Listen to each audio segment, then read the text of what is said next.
Meskipun melalui Zoom meeting pada hari ini, tapi kita percaya bahwa Tuhan hadir di tengah-tengah kita, saudara.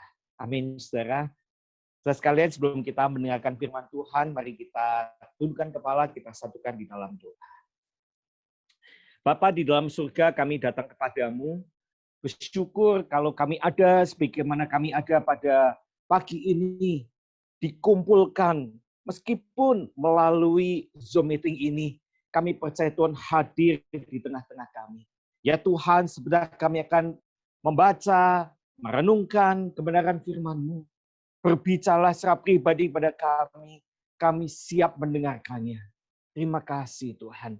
Hanya di dalam nama Tuhan Yesus kami sudah berdoa, semua yang percaya katakan, amin. Jemaat sekalian, pembacaan firman Tuhan terambil dari Mazmur pasal 79 ayat 1 sampai dengan ayat yang ke-13. Mazmur pasal 79 ayat 1 sampai dengan ayat yang ke-13. Mari kita menyimak bagian firman Tuhan ini bersama-sama. Mazmur Asaf. Ya Allah, bangsa-bangsa lain telah masuk ke dalam tanah milik-Mu, menajiskan bait kudus-Mu, membuat Yerusalem menjadi timbunan puing. Mereka memberikan mayat hamba-hamba-Mu sebagai makanan kepada burung-burung di udara. Daging orang-orang yang Kau kasihi kepada binatang-binatang liar di bumi. Mereka menumpahkan darah orang-orang itu seperti air sekeliling Yerusalem, dan tidak ada yang menguburkan. Kami menjadi celah bagi tetangga-tetangga kami, menjadi olok-olok dan cemooh bagi orang-orang sekeliling kami. Berapa lama lagi ya Tuhan, Engkau murka terus-menerus, dan cemburu-Mu berkobar-kobar seperti api. Tumpahkanlah amarah-Mu ke atas bangsa-bangsa yang tidak mengenal Engkau, ke atas kerajaan-kerajaan yang tidak menyerukan nama-Mu. Sebab mereka telah memakan habis Yakub, dan tempat kediamannya mereka hancurkan. Janganlah perhitungkan kepada kami kesalahan nenek moyang kami. Kiranya rahmat-Mu segera menyongsong kami, sebab sudah sangat lemah kami. Tolonglah kami, ya Allah, penyelamat kami, demi kemuliaan nama-Mu. Lepaskanlah kami dan ampunilah dosa kami oleh karena nama-Mu.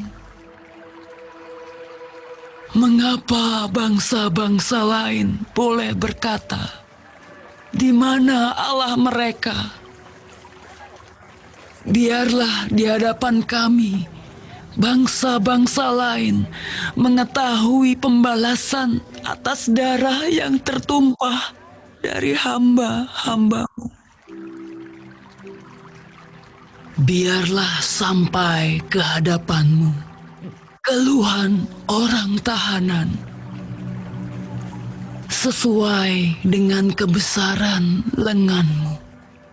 Biarkanlah hidup orang-orang yang ditentukan untuk mati dibunuh. Dan balikkanlah ke atas pangkuan tetangga kami 7 kali lipat celah yang telah didatangkan kepadamu, ya Tuhan.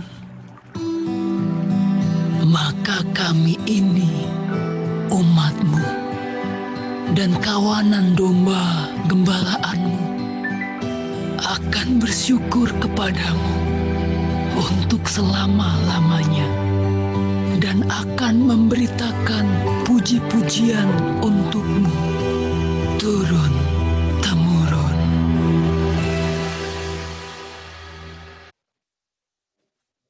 Sampai demikian jawab pembacaan firman Tuhan. Yang berbahagia mereka membaca, merenungkan, dan melakukannya dalam kehidupan sehari-hari. Cuma sekalian, coba saudara bayangkan sebuah rumah yang dilengkapi dengan alarm tanda bahaya. Alat ini tentu akan berbunyi dengan keras apabila ada asap di dalam ruangan. Dan kalau alarm ini berbunyi, saudara, kira-kira apa tindakan tepat dari penghuni rumah? Apakah mereka akan menutup telinga karena bisingnya alarm itu? Atau mereka akan memukul-mukul dengan keras sampai alat itu rusak? Atau penghuni rumah itu justru lari menghindari berisiknya suara itu? Atau bahkan apakah penghuni itu akan berteriak marah dengan alarm itu? Pasti tidak, saudara. Secepat mungkin penghuni rumah akan mencari sumber datangnya api itu, saudara. Demikian pula dengan doa pemazmur yang kita baca pada pagi hari ini, pada saat meresponi murka Allah, mereka mencari sumber datangnya murka itu, yaitu dosa-dosa dan ketidaktaatan, ketidaksetiaan bangsa Israel kepada Tuhan. Oleh karena itu Allah membiarkan, mengizinkan, menyerahkan mereka ke tangan bangsa Babel. Sehingga Yerusalem dan Bait Suci yang menjadi kebanggaan nasional mereka, menjadi identitas nasional mereka, dihancurkan. Saudara. Saudara sekali dalam teks khotbah pada hari ini, kita bertemu dengan doa yang sangat manusiawi. Doa yang jujur, di mana pemazmur curhat kepada Allah, berbicara apa adanya, transparan, semua yang mengganjal dari hatinya disampaikan kepada Allah Yahweh. Doa yang jujur dan transparan ini, saudara, dimulai dengan satu seruan, ya Allah, yang menggambarkan betapa menyedihkannya bangsa Israel menghadapi amarah dan amukan yang membabi buta yang dilakukan oleh bangsa Babel. Di ayat 1 sampai ke 4 jelas sekali, saudara. Satu penggambaran dari pemazmur dan sebuah kenyataan yang menyedihkan, yang sangat menakutkan, yang sangat mencekam.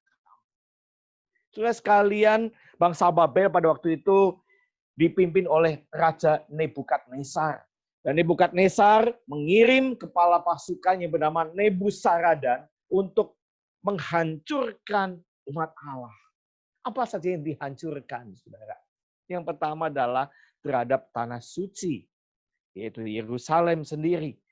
Tanah suci sudah lama menjadi milik mereka, yang menjadi milik kepunyaan nenek moyang mereka, telah dijarah dan diobrak-abrik. Yang kedua, terhadap bait suci. Saudara, bait suci merupakan simbol kehadiran Allah, simbol kemuliaan Allah ternyata telah dinajiskan, telah rata dengan tanah. Seolah-olah kemuliaan Tuhan itu hilang. Semua perabotan yang indah dan mahal dijarah oleh tentara Babel.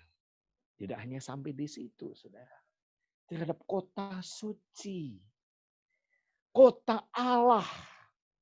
Yerusalem disebut kota yang paling indah di dunia. Kesuk 15 sampai dengan ke-16 Situ disebut kota yang paling indah, kota yang paling megah di seluruh dunia, kota yang paling menjadi dambaan orang datang berkunjung ke Yerusalem. Ternyata saudara, terhadap kota suci sudah menjadi timbunan puing, timbunan sampah.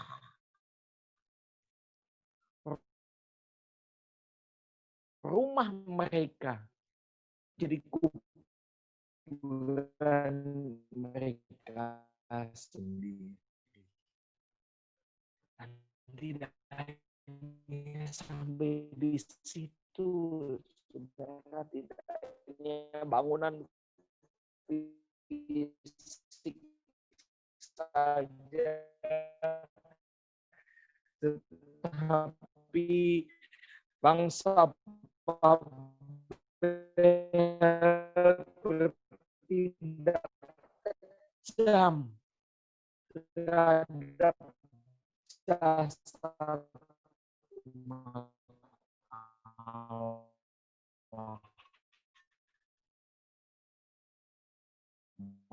Allah banyak dibunuh dan jasad mereka tidak dikuburkan. Hadis yang kita mencatat di dalam yang ketiga.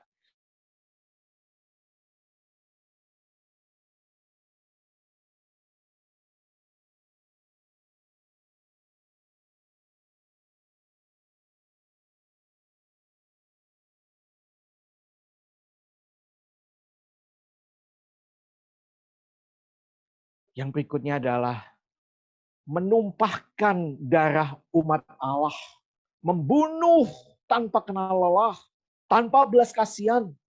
Ayat ketiga mencatat darah umat Allah mengalir seperti air yang mengalir.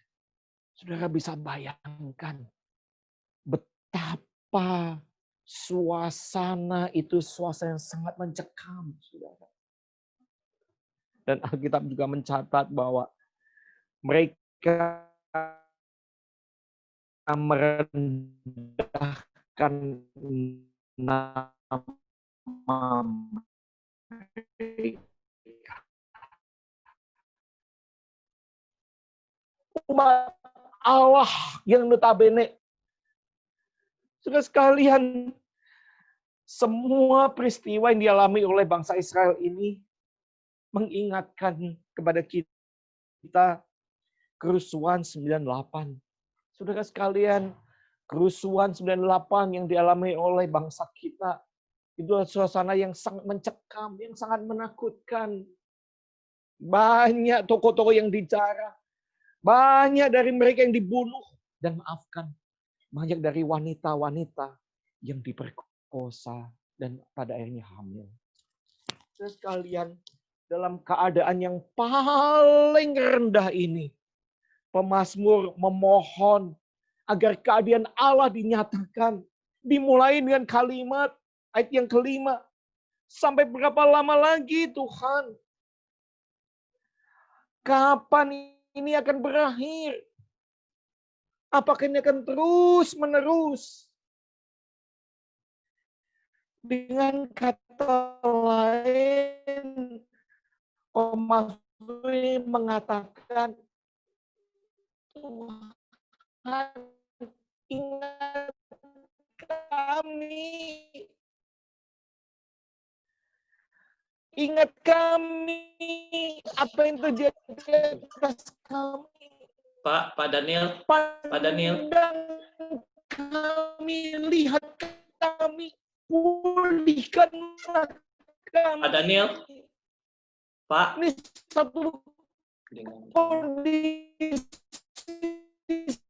seperti anak yatim piatu, tidak memiliki siapa-siapa. Sebuah teriakan, ya. Pak, itu kayaknya videonya bisa tolong dimatiin aja, Pak. Kayaknya sinyalnya kurang, Pak. Videonya Bapak dimatiin aja, Pak. Jadi suaranya aja, Pak. Saya stop gini ya. Ya, Halo? Lebih Saya jadi stop lebih begini ya? stabil. Ya, lebih stabil Pak jadinya harusnya. Oke. ya, Oke. Aduh, maaf ya. ya. Gak apa-apa Pak. Kayaknya signal lagi jelek Gitu Pak. pakai apa sih dia? Oke, sinyal saya kayaknya kurang bagus. Sudah jelas, saudara? Ya, ya Pak. Baik, Ya, lanjut Pak. baik. Saya ulang kembali ya. Dalam keadaan yang paling rendah ini, pemazmur memohon agar keadaan Allah dinyatakan. Dimulai dengan kalimat, berapa lama lagi Tuhan? Sampai kapan? Apakah yang terus menerus? Dengan kata lain, pemazmur ini mengatakan, ingat kami Tuhan. Lihat yang terjadi atas kami. Pandanglah kehinaan kami. Satu kondisi seperti anak yatim piatu yang tidak memiliki orang tua. Sebuah teriakan keluh kesah. Sebuah rintihan dan cucuran air mata kehinaan. Ini sebuah curahan hati duka yang mendalam. Yeremia menggambarkan di dalam Ratapan 2 ayat 11 sampai 12 yang mengatakan bahwa mataku kusam dengan air mata. Remuk redam hatiku. Hancur hatiku karena keruntuhan. Saudara, pemazmur ini mengatakan bahwa ingin mengatakan bahwa ayo Allah, nyatakanlah keadilan-Mu. Bertindaklah dalam penghakiman dan pembebasan untuk umat perjanjiannya. Di mana bangsa Babel adalah bangsa yang tidak mengenal Allah, yang dikuasai oleh si iblis. Seolah-olah Allah meninggalkan mereka. Saudara sekalian, di tengah-tengah seruannya kepada Allah, pemazmur menyadari bahwa sumber masalah dari hukuman ini adalah dosa umat Allah. Ketidaktaatan umat Allah. Ketidaksetiaan umat Allah. Dosa umat Allah adalah dosa yang memberontak terhadap kebenaran Allah. Umat Allah tahu kebenaran tentang siapa Allah. Tentang kebenaran Allah tahu. Tetapi semuanya itu hanya sebatas pengetahuan mereka. Tetapi dalam kehidupan sehari-hari mereka hidup jauh dari Allah. Mereka menikmati dosa. Dan tidak hanya sampai di situ, para pemimpin, masuk para nabi dan imam sudah menjauh dan meninggalkan Allah. Bahkan Sedekia pada waktu itu sebagai raja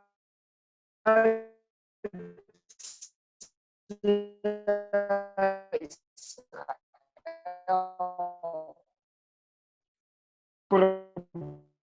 berbuat di mata Tuhan apa yang jahat di mata Allah. Tapi juga mata Allah menghancurkan kota Allah, menghancurkan bait Allah.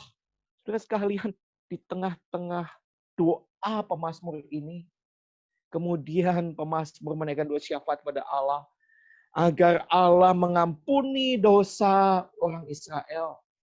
Meminta agar hukuman itu tidak didasarkan pada akumulasi kesalahan nenek moyang mereka di masa lampau. Kiranya rahmat-Mu, ayat 8 dan 9, ini mengatakan bahwa ini sebuah kerinduan terjadinya pemulihan karena hari-hari yang sedang mereka lewati seperti perjalanan menuju kepada kematian. Dengan kata lain, saudara, pemazmur ini mengatakan, bawalah kami kembali kepadamu ya Tuhan. Baharuilah hari-hari kami seperti dahulu kala.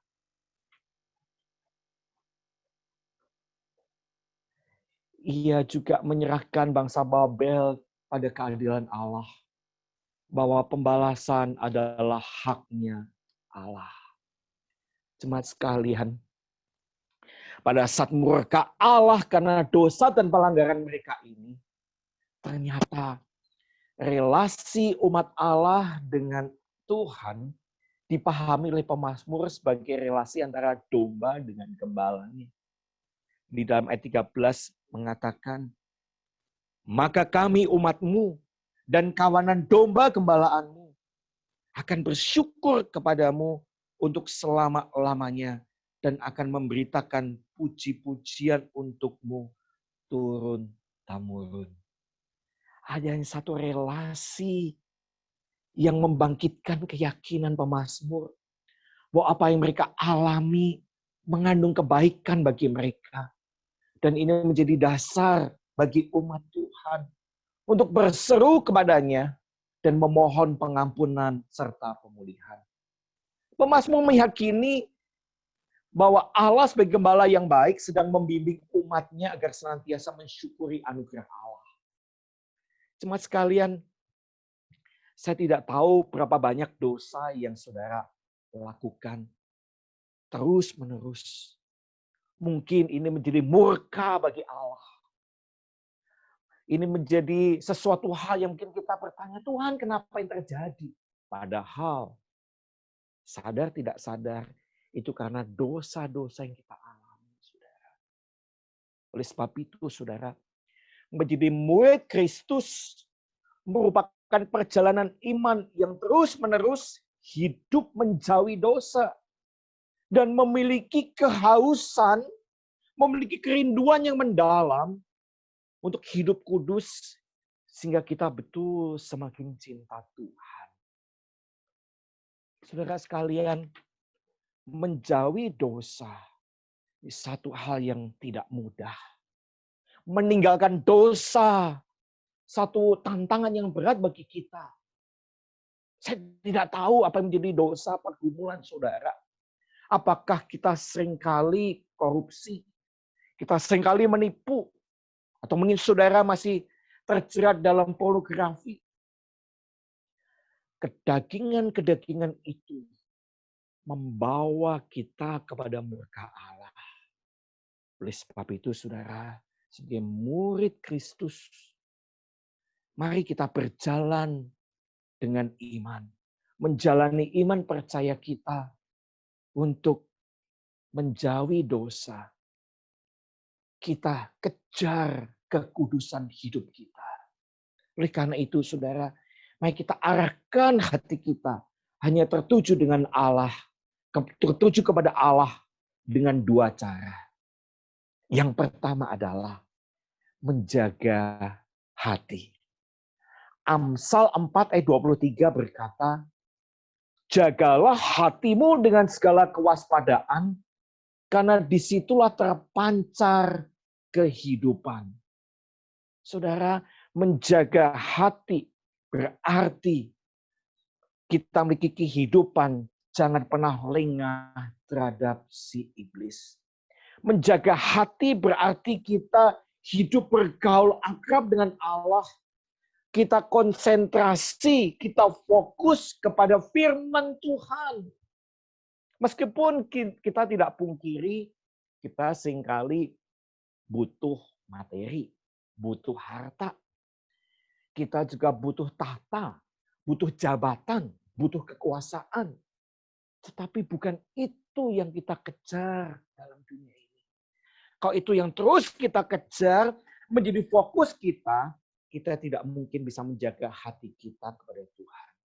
Tetapi pada waktu kita memfokuskan hidup kita kepada Tuhan, kalaupun kita dapat berkat, itu bonus, itu extraordinary. Kalau kita mendapat kenaikan jabatan, itu extraordinary, saudara. Itu bonus. Tapi yang terpenting sekali lagi, jagalah hati kita dengan hati-hati.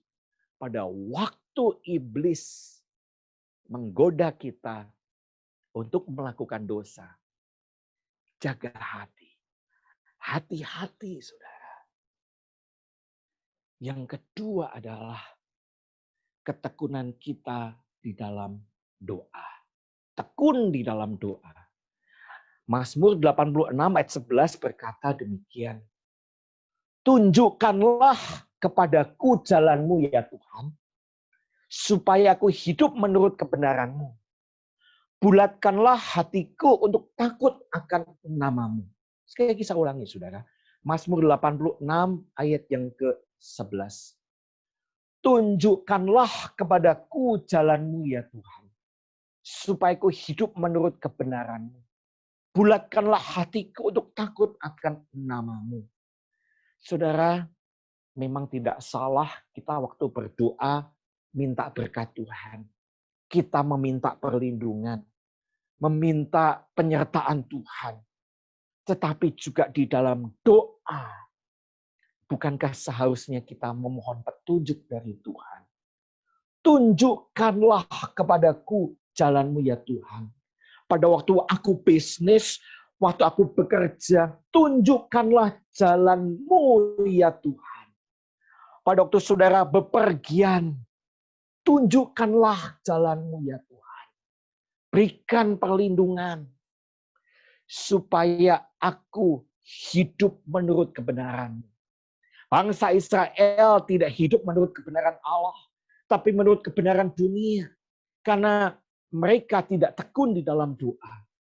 Tapi pada waktu orang percaya, tekun di dalam doa, disitulah dia akan menemukan kebenaran Allah. Dan kalimat terakhir sangat indah sekali. Bulatkanlah hatiku. Kata bulatkanlah di sini. Berikan pada aku satu tekad, satu niat untuk takut akan nama-Mu. Saudara, saya mengajarkan anak saya setiap hari untuk berdoa dan baca Alkitab. Apalagi di masa-masa pandemi ini, satu kesempatan untuk saya mendidik lebih intens lagi pada anak saya yang pas hari ini berusia 8 tahun, saudara. Selain mendapat renungan dari sekolah, memakai Zoom, tetapi saya mengajarkan anak saya untuk setiap hari baca Alkitab. Targetnya adalah dia membaca Alkitab, satu Alkitab ini sampai selesai. Dan pada kemarin, bukan hari ini, kemarin, dia sudah menginjak di Kejadian pasal yang 32, saudara. Dan saya mengajarkan anak saya, di tengah-tengah doanya, waktu bangun tidur, selain bersyukur meminta pimpinan Tuhan, ada satu kalimat yang sampai saat ini anak saya ucapkan. Berikan pada saya hati yang takut akan Tuhan. Saudara, takut akan Tuhan adalah kita takut melukai hati Tuhan. Takut mengecewakan Tuhan. Takut hidup dalam kebenaran yang diajarkan dunia. Saudara sekalian, Tuhan sebagai Gembala Agung menginginkan agar kita tidak main-main dengan dosa, tetapi hidup suci. Biarlah kita senantiasa belajar bersyukur, memberitakan Kristus dalam kehidupan kita, saudara. Saudara, kita tidak tahu masa pandemi ini selesai sampai kapan.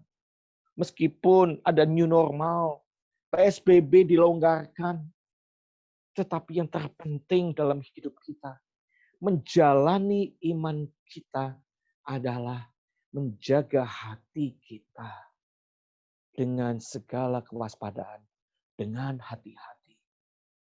Dan jangan pernah tinggalkan kehidupan doa, saudara.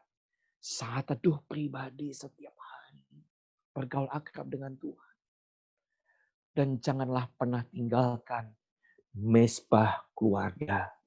Saya tidak tahu sampai sejauh mana mesbah keluarga yang saudara lakukan, sebagai saudara-saudara berumah tangga. Apakah setiap hari, setiap malam, atau seminggu sekali, atau bahkan tidak pernah. Mari saudara, kita perkuat mesbah keluarga kita. Waktu mesbah keluarga orang percaya kuat, disitulah Tuhan akan menunjukkan jalan kepada kita. Kita diajar hidup menurut kebenarannya. Dan kita memiliki satu tekad. Saya mau hidup takut akan Tuhan. Ada 3 pertanyaan refleksi bagi kita pada pagi hari ini. Apa yang terjadi hari-hari belakangan ini? Kedua, firman Tuhan berbicara apa secara pribadi kepada saudara. Yang ketiga, apa yang menjadi tekad saudara?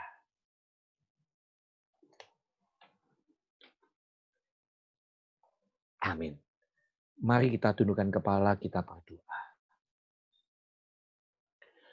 Kami bersyukur Tuhan, di tengah-tengah masa pandemi ini kami masih bisa berkumpul meskipun terbatas melalui Zoom. Kami juga bersyukur kami diberikan satu pencerahan melalui kebenaran firman Tuhan. Apa yang bangsa Israel lakukan di masa lalu, kegagalan iman, menjadi cermin bagi kami. Seharusnya kami tidak hidup menurut kebenaran dunia, tetapi kami hidup menurut kebenaran firman Tuhan. Mari Tuhan tolong kami. Mungkin di antara kami ada yang masih terikat oleh dosa tertentu. Sepertinya kami hidup menurut kebenaran dunia. Kami memberontak Allah. Kami meninggalkan Tuhan. Ampuni kami Tuhan. Sucikan kami. Tolong kami untuk kami hidup kudus di hadapan Tuhan.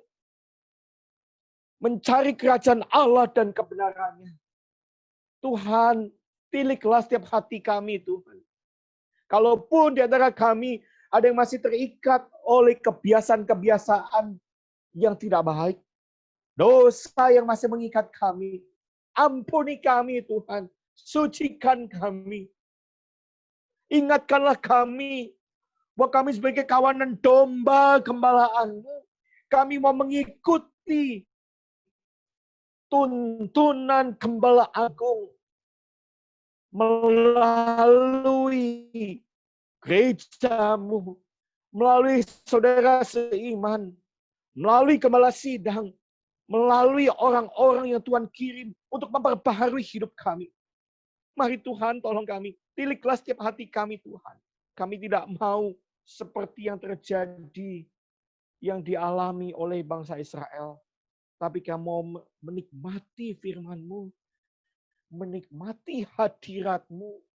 Roh Kudus biarlah menguasai hidup kami. Roh Kudus biarlah yang mendrive hati kami. Sehingga kami memiliki hati yang takut akan Tuhan. Terima kasih Tuhan. Kami berdoa dan bersyukur hanya di dalam nama Tuhan Yesus. Amin. Sebelum saya serahkan pada WL, karena tadi agak kepending, semua ringkasan khotbah saya nanti saya akan kirim melalui Ibu Justin, ya, melalui WhatsApp. Nanti silakan boleh dibagikan menjadi bahan komsel, menjadi bahan diskusi di rumah, menjadi bahan saat teduh. Tuhan Yesus memberkati.